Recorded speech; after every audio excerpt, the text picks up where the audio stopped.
গ্রেভিয়ার।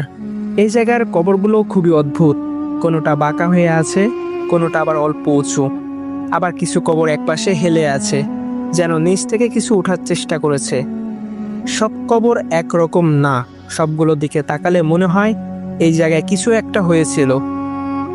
তুমি যদি একা এখানে নামো, চারিদিকে একবারে শান্ত, কোনো ফাইট নেই, কেউ নাই, তবুও মনে হবে তোমার দিকে কেউ যেন তাকিয়ে আছে।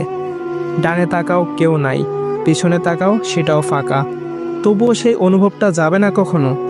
আর সেই পুরনো বড় ঘরটা আছে না, বাইরে থেকে মনে হবে বিশাল বড় একটা ঘর, কিন্তু ভিতরে ঢুকলে মাত্র 2-3টা রুম। দেওয়ালের গায়ে লাল দাগ, যেন অনেক আগে রক্ত লেগে শুকিয়ে আছে।